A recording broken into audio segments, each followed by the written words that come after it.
parle. Chaque jour, Charles et Carole vous présentent la leçon de l'école du sabbat.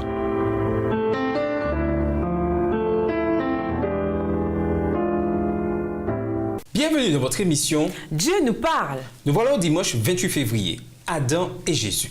On connaît mieux Paul pour son exposé très clair de l'évangile, mais son explication du grand conflit est également cruciale. Alors qu'il est en train d'enseigner la bonne nouvelle, il résume ses points principaux. Nous avons été justifiés en vertu de la foi par Jésus. Romains 5, verset 1. Nous avons un accès direct à Dieu et ce qui nous réjouit, c'est l'espoir. Verset 2, Bible en français courant. Les tribulations ne nous préoccupent plus, les versets 3 à 5.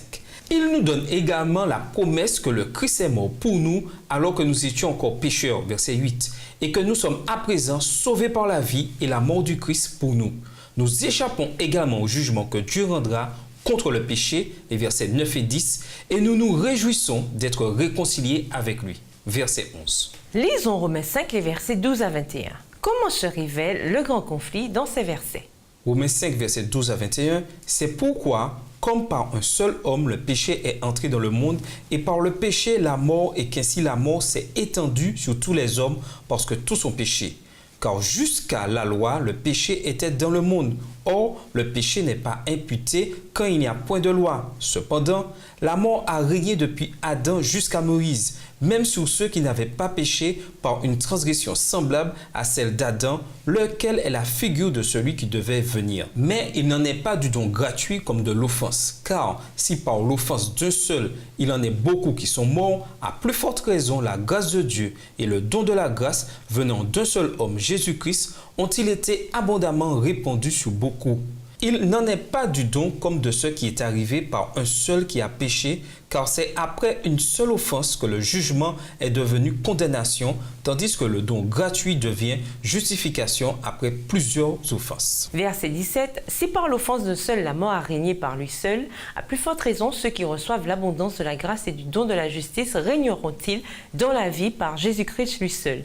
Ainsi donc, comme par une seule offense, la condamnation a atteint tous les hommes, de même par un seul acte de justice, la justification qui donne la vie s'étend à tous les hommes. Car comme par la désobéissance d'un seul homme, beaucoup ont été rendus pécheurs, de même par l'obéissance d'un seul, beaucoup seront rendus justes. Or, la loi est intervenue pour que l'offense abondât, mais là où le péché a abondé, la grâce a surabondé, afin que, comme le péché a régné par la mort, ainsi la grâce régna par la justice pour la vie éternelle par Jésus-Christ notre Seigneur.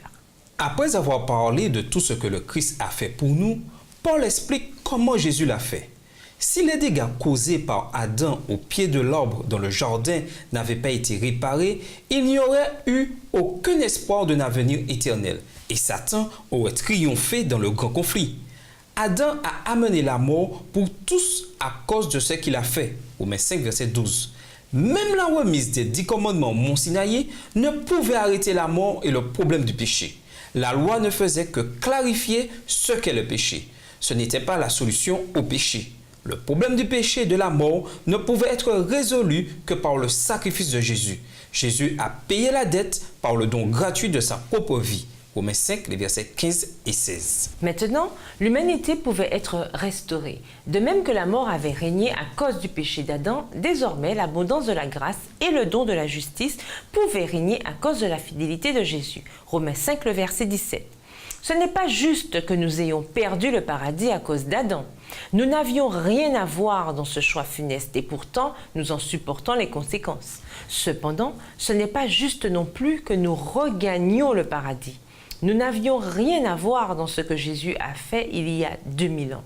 Paul résume son argument dans Romains 5, les versets 18 à 21.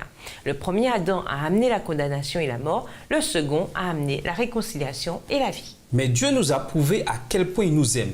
Le Christ est mort pour nous alors que nous étions encore pécheurs. Romains 5, verset 8, Bible en français courant. Insérez votre prénom dans cette phrase et réclamez-vous de cette promesse. Quelle espérance cela vous donne-t-il? Et nous vous laissons avec la question du jour. Jésus est-il le fondement de votre vie? Comment le savez-vous? S'il ne l'est pas, que faire pour qu'il le devienne? Au revoir. Et à demain si Dieu veut. Dieu nous parle. Chaque jour, Charles et Carole vous présentent la leçon de l'école du sabbat.